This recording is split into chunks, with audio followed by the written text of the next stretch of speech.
Top quality और consistent performance के लिए सिर्फ सिल्वर पंप। टॉप क्वालिटी और कंसिस्टेंट परफॉर्मेंस के लिए सिर्फ सिल्वर पंप, नाम याद रखना। ताडोबा रोडवरती एक भीषण अपघात झाला। या भीषण अपघातामध्ये सानिका कुंभरे नामक विद्यार्थिनीचा मृत्यू झाल्याची घटना घडली। त्याच्यामुळे आता विद्यार्थी आक्रमक झाले आहे। या ठिकाणी जे संरक्षण ज्या भागात करते त्या ठिकाणी मोठ्या संख्येने विद्यार्थी दाखल झाले आहे।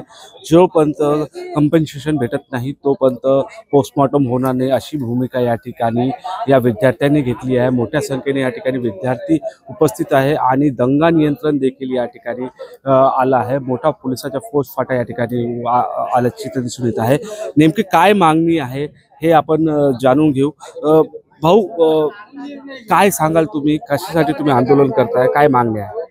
काल तुकुम या परिसरामध्ये सानिका कुंभरे नावाची मुलगी जे पोलीस प्रशिक्षणाचं स्पर्धा परीक्षेचं वगैरे ट्रेनिंग हे करत होती क्लासेस, याच्यामध्ये त्या क्लास सुटल्यानंतर त्या दोन पोरी जेव्हा त्या पायदळ येत होत्या त्या तुकुम परिसरामध्ये एक भरधाव वेगाने येणारा एक हायवा त्या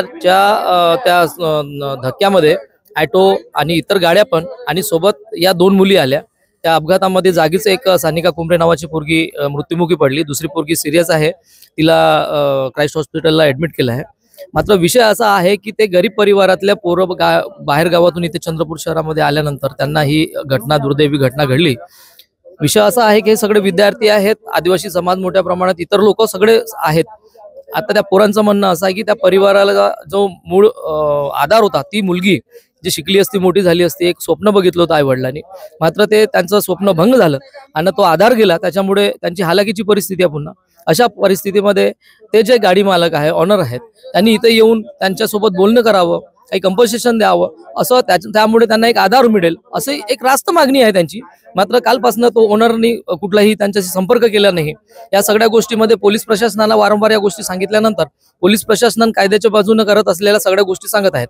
मात्र कायद्यामध्ये सगळं करत असताना मात्र ती मुलगी जेव्हा इकडनं तिचं पोस्टमॉर्टम झाल्यानंतर घेऊन गेल्यानंतर त्यांना काही मिळणार नाही हे सर्वांना माहीत असल्यासारखं वाटतंय।